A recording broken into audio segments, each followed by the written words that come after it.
Thanks for calling me. I knew that you were going to call me here, and I had the impression when I did the registration for the seminar, I've been checked. I had the impression that everybody here is being checked before you come into here. Being what? Checked, like know you before you come into the seminar. You know, I had this impression. Oh yeah, you are known to us vibrationally. We'll just take a moment to talk about this because it's easy for us to know you because we always do. And when you come together, because law of attraction, it's hard for you to recognize that really has brought you together. Then what we're doing together here is very clear. And it's easy for us to find those of you who not just most represent what people are looking for, but through the conversation will lead a pathway to the understanding of this and this and this. Often people realize that as they see the unfolding of one of these gatherings, how this led to that, led to that, led to that, led to that, and at the end of it there's a sort of clearing and recognizing of things, and that's what you're picking up on. So what's your piece here? I have a big problem. Source told me that my vortex is so full of things that I can't put nothing more there and I need to manifest everything. It's a big problem, you know? The source told Abraham is going to help. We don't know who your source is, but we'd get rid of that one. Okay. That sounds more like your mother. It's quite enough, you greedy little bugger. You must not ask for more. Yeah. Basically, in order, the universe responds to your feelings, you know? The universe does not respond to your feelings. Nothing responds to your feelings. Your feelings are your indication of your vibration. Your vibration is what the law of attraction is responding to. Everything is responding to your vibration. Your emotions are your indicator of how you fit in this with the way Source is looking at it. Think about the way we began this morning. You've asked for many things, and your inner being stands in your vortex. And because your inner being is non-resistant in thought, then just try to imagine for a moment what the power of that attraction must be.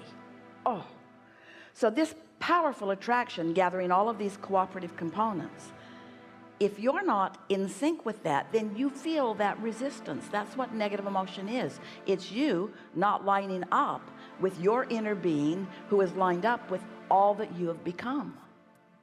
Do you understand the concept that when you launch a rocket, that when you live some life and you ask for more, that vibrationally speaking, you've moved past where you stand in terms of your manifestation?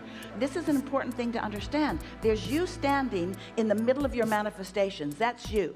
And if standing in the middle of your manifestations and looking around at your manifestations is the only reason that you offer a vibration, then you are really stuck in what you want to call now manifestations. And when you are stuck in what you are calling now manifestations, we call you stuck in the past. Because who you really are, the present, is this vibrational reality that is where all the action is. It's where all the movement is. It's where all the attraction is. But if you're so busy looking around at what is, and your vibration is consumed by your awareness of what is, then you're not letting yourself move toward all of this that you have already become vibrationally. You got to get the concept that there's the vibration and then there's the manifestation. We are talking about vibrations turning to thoughts, and thoughts turning to words, and words turning to impulses, and impulses turning to things. And humans, for the most part, just want to talk about the things, the things, the things, the things, the things, the things, the things. What's already manifested. Well, that's old news. That's old news, and it's a waste of current vibrational vitality, and it's not where your inner being is. You know the biggest difference between your inner being, the non-physical source of you, and you? Your inner being never looks back. And do you know what back is? Now is back in relationship to the way your inner being sees things. The money in your bank account is irrelevant. The vibrational reality is where your inner being is focused. But there are so many realists in the world that want to say, oh, that's just crazy talk. And we say, well, then you'll be stuck in what is, just regurgitating different places, different faces, but same experience over and over and over and over and over again. Yeah. Esther, before she took her walk yesterday, she was doing her segment intending. And she always writes things that include feelings. And so she wrote, I love the feeling of this sweet California air on my face, in my mouth, and in my lungs. I love smelling and feeling and eating this air. And then she said, I love meeting and knowing all these little critters who live on this loop, who often don't show themselves to me, but I know they're there. I love the butterflies and the birds and the critters and the bunnies and the cats and the dogs and the babies in the strollers. In other words, she was activating and salivating over her co-creators that she knew were going to be out here on this loop with her this day.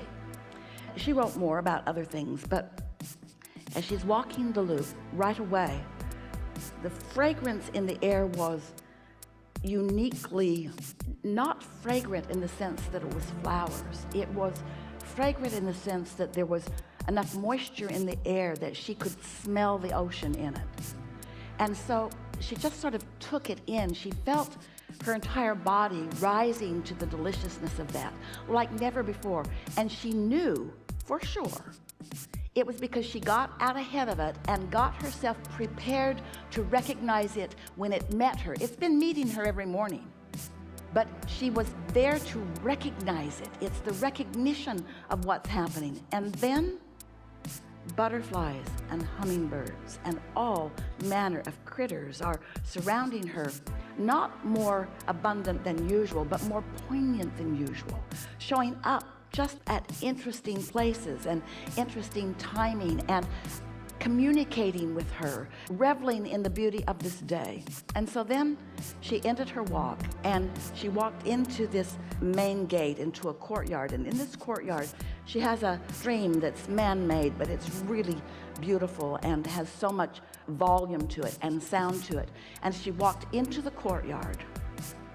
An owl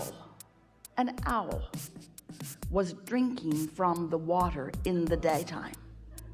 And he looked at her, and she looked at him, and he looked at her, and she looked at him, and then off he went into the sky like nothing Esther has ever seen before.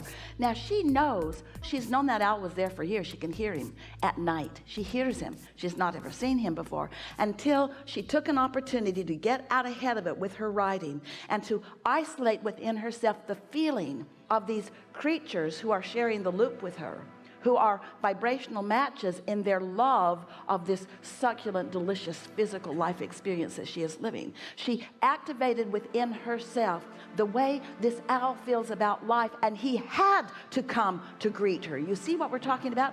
The law of attraction had to put them together. This was not a fluke. This was not what humans want to call just a chance meeting. This was an absolute attraction based upon, now, did Esther say, as she wrote, today I will meet an owl and I will be happy?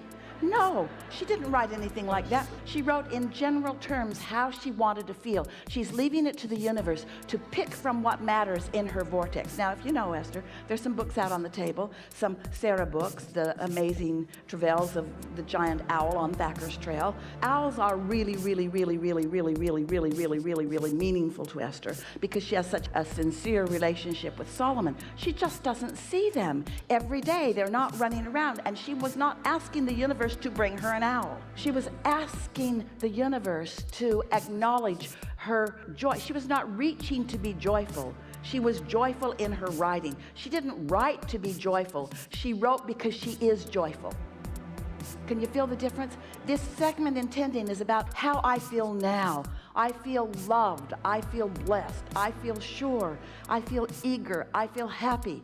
I feel whole. I feel vibrant and alive. Can you feel what that's doing? It's activating her vibrational point of attraction. And then as she takes that feeling person, that person who feels like this, and she moves around her lovely loop, then anything that is a vibrational match to how she feels must show itself to her.